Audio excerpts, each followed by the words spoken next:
പ്രതി ഹരികുമാർ ഈ കുറ്റം സമ്മതിച്ചിട്ടുള്ളതാണ്. പിന്നെ അതിൻ്റെ ബാക്കി കാര്യങ്ങൾ കൂടുതൽ പരിശോധനകൾക്ക് ശേഷം മാത്രമേ പറയാൻ സാധിക്കുകയുള്ളൂ. ഇതുവരെ വ്യക്തത വന്നില്ലേ?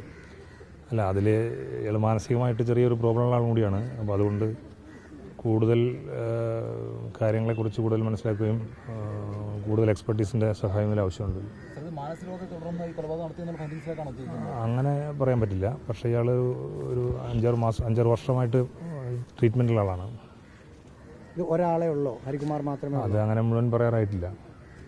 കുറച്ചുകൂടി കാര്യങ്ങൾ ഇപ്പോൾ ഇതുവരെ കിട്ടിയിട്ടുള്ള കാര്യങ്ങൾ മുഴുവൻ വിശദമായിട്ട് അന്വേഷണം നടത്തി അതിലെന്തെങ്കിലും വസ്തുതകളുണ്ടോ അല്ലെങ്കിൽ ഈ പറയുന്ന കാര്യങ്ങളിൽ എന്തെങ്കിലും മാറ്റങ്ങളുണ്ടോ എന്നൊക്കെ നമ്മൾ കൂടുതൽ പരിശോധന ചെയ്തെങ്കിൽ മാത്രമേ അറിയാൻ പറ്റുള്ളൂ. ഇന്നൊരു ജോത്സ്യനെ ചോദ്യം ചെയ്യുന്നതുമായി ബന്ധപ്പെട്ട് കൊണ്ടുവന്നിരുന്നു. അദ്ദേഹത്തിന് ഇതുമായി എന്തെങ്കിലും പങ്കുണ്ടോ? അതിപ്പോൾ ഉണ്ടോയെന്നോ ഇല്ലയോന്ന് ഇപ്പോൾ പറയാൻ ഈ അവസരത്തിൽ പറയാൻ നിർത്തിയില്ല. അതിൽ അവരെ സ്റ്റേറ്റ്മെൻറ്റ് എടുത്തിട്ടുണ്ട്. ആ പറഞ്ഞ കാര്യങ്ങൾ മുഴുവൻ വെരിഫൈ ചെയ്തതിന് ശേഷം മാത്രമേ പറയാൻ പറ്റുള്ളൂ.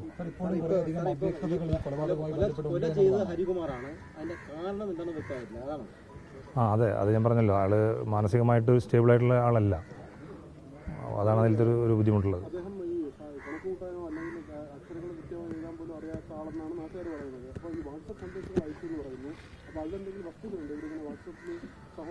അത് നമ്മൾ അതിൻ്റെ FSL എക്സാമിനേഷനും കൂടി റിസൾട്ടും കൂടി വന്നതിന് ശേഷം അതിൻ്റെ വ്യക്തത വരാൻ പറ്റും.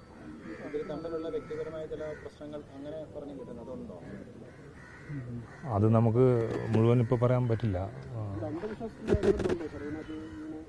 സാർ, ചുരുക്കത്തിൽ ഈ പോലീസ് ഒരു ഫൈനൽ ഫൈൻഡിങ്സിൽ എത്താത്തതാണോ അതോ മാധ്യമങ്ങളോട് പറയാത്തതാണോ? അല്ലല്ല, അങ്ങനെ ഒരു കാര്യം പറയണമെന്നുണ്ടെങ്കിൽ നമുക്ക് വ്യക്തമായിട്ടുള്ള തെളിവുകളുടെ അടിസ്ഥാനത്തിലേ പറയാൻ പറ്റുള്ളൂ.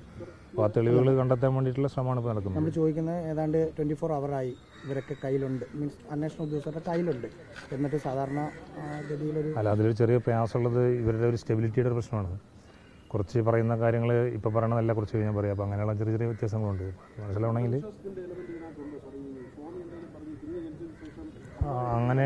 അങ്ങനെയുള്ള ഒരു എവിഡൻസ് ഒന്നും ഇതുവരെ വന്നിട്ടില്ല. ഈ അമ്മ ഇപ്പം അല്ല, അയാളെ വിളിക്കാൻ കാരണം അയാളുടെ പേരിൽ 2 ആഴ്ച മുമ്പ് ഒരു പരാതി ഇവിടെ കൊടുത്തിരുന്നവർ. അതിൻ്റെ അടിസ്ഥാനത്തിൽ അന്വേഷണം നടത്താൻ വേണ്ടി വിളിപ്പിച്ചതാണ്. 30 ലക്ഷം തട്ടി. അതെ, അതിൽ കുറേ പൈസ ഇവർ വാങ്ങിച്ചു എന്നുള്ളൊരു പരാതി ഉണ്ടായിരുന്നു. അല്ലാതെ ഈ കൊലപാതകവുമായി ഒരു അല്ല, അതിൽ അങ്ങനെ ആ പരാതി 2 ആഴ്ച മുമ്പ് വന്നതാണ്. ഈ സംഭവം നടക്കുന്നതിന് 2 ആഴ്ച മുമ്പ് എന്നുള്ള പരാതിയാണ്.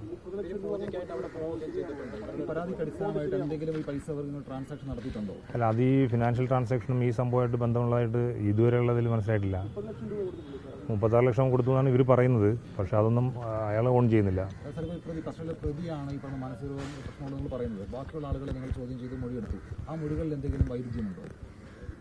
അല്ല, അതിപ്പോൾ മുഴുവൻ അങ്ങനെ ഇപ്പോൾ വെളിപ്പെടുത്താൻ സാധിക്കില്ലല്ലോ. ഈ കുഞ്ഞിൻ്റെ അമ്മ ഇപ്പോഴും നിങ്ങളുടെ ഒരു സർവൈലൻസിലാണോ? അവരിപ്പോൾ നിഷ്കളങ്കയാണെന്ന് പറയാൻ പറ്റില്ല. ഈ സാഹചര്യത്തിലൊന്നും പറയാൻ സാധിക്കും. അല്ല, ഇന്ന് അവരെ ക്വസ്റ്റ്യൻ ചെയ്യാനും മറ്റും വിളിക്കുന്നത്. ബാക്കി കാര്യങ്ങൾ എന്തായാലും അന്വേഷിക്കാനുണ്ട്, ഒരുപാട് കാര്യങ്ങൾ അന്വേഷിക്കാനുണ്ട്. ഇതിൻ്റെ ഫീൽഡ് എൻക്വയറി ഉണ്ട്, ഇതിൻ്റെ സയൻറ്റിഫിക് ഇൻവെസ്റ്റിഗേഷനായിട്ട് കുറേ കാര്യങ്ങൾ മനസ്സിലാക്കാണ്ട്, ഒരുപാട് സാക്ഷികളെ ചോദ്യം ചെയ്യാനുണ്ട്. ഇതെല്ലാം കഴിഞ്ഞതിന് ശേഷം മാത്രമേ നമുക്ക് പറയാൻ പറ്റില്ല. അപ്പോൾ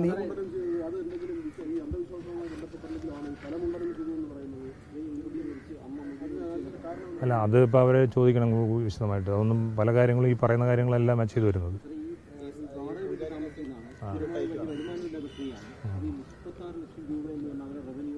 അല്ല, ഞാൻ പറഞ്ഞത് അതെല്ലാം നമുക്ക് വിശദമായിട്ടുള്ള പരിശോധനയ്ക്ക് ശേഷമല്ലേ അറിയാൻ പറ്റുള്ളൂ ആരാണ് ഈ പൈസ കൊടുത്തത്.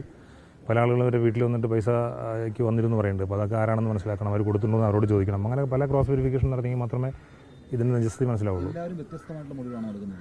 അല്ല, അങ്ങനെയില്ല. അതിൽ ഈ സംഭവം പിന്നെ ഹരികുമാർ ഇത് ചെയ്തു എന്നുള്ളതിനെ സംബന്ധിച്ച് ഏതാണ്ടൊരു വ്യക്തമായിട്ടുള്ള മൊഴി തന്നെയാണ് അയാൾ പറഞ്ഞിട്ടുള്ളത്.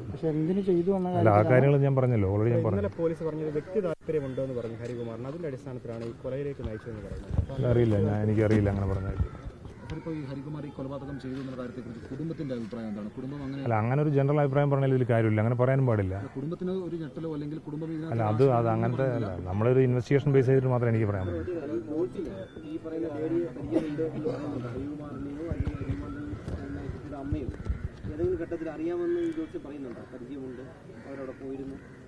അല്ല, അത് പല കാര്യങ്ങളും പറഞ്ഞിട്ടുണ്ട്. പക്ഷെ അതൊക്കെ ഒന്ന് ഉറപ്പിക്കണമെങ്കിൽ നമുക്ക് 2 ദിവസം സമയം എടുക്കണം. അവർ പറയുന്നത് ഒരു 6-7 വർഷമായിട്ടുണ്ടെന്ന് പറയുന്നത്. ഹരികുമാർ മാത്രമല്ല, അമ്മയും പറയുന്നുണ്ടല്ലോ. അല്ല, നമ്മളത് പോലീസ് നിലയിൽ അത് അന്വേഷിച്ചുകൊണ്ടിരിക്കുന്നു. ഒരു ഫൈൻഡിങ്സിൽ അതിലെത്തിയിട്ടില്ല. ഇല്ല, അതോ അല്ല, അതിൻ്റെ ഇപ്പോൾ ഡോക്ടറെയൊക്കെ കണ്ട് ചോദിക്കണ്ടേ. അങ്ങനെ ഡോക്ടേഴ്സിനെ കണ്ട് ചോദിക്കണം, അങ്ങനെ ട്രീറ്റ്മെൻറ്റ് ഉണ്ടെങ്കിൽ ഡീറ്റെയിൽസ് എടുക്കണം. അല്പം അയാൾ ടാബ്ലറ്റ്സ് കഴിക്കുന്നുണ്ടെന്നാണ് പറയുന്നത്.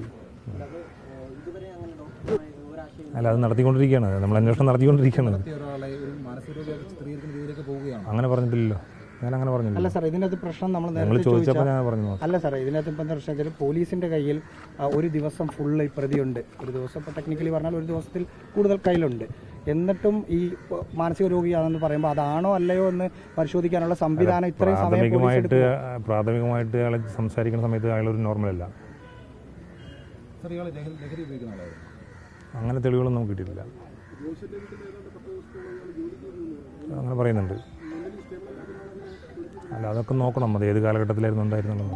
അല്ല, ഏറ്റവും അവസാനം ഇദ്ദേഹം ആലപ്പുഴയിൽ ജോലി ചെയ്യുന്നു എന്നാണ് പറഞ്ഞത്. അതുകൊണ്ടാണ് ഈ ചോദിക്കുന്നത്. സ്വാഭാവികമായിട്ടും മെൻ്റലി സ്റ്റേബിൾ അല്ലാത്ത ഒരാൾ പല സ്ഥലത്ത് ജോലി ചെയ്തിട്ടുണ്ട്. ഏറ്റവും അവസാനം ആലപ്പുഴയിൽ ഒരാളുടെ അടുത്തായിരുന്നു ഉണ്ടായിരുന്നത്. സ്വാഭാവികമായിട്ടും ഒരാൾ ഒരു ജോലിക്ക് വെക്കുമ്പോൾ അയാളുടെ സ്റ്റെബിലിറ്റി നോക്കുമല്ലോ.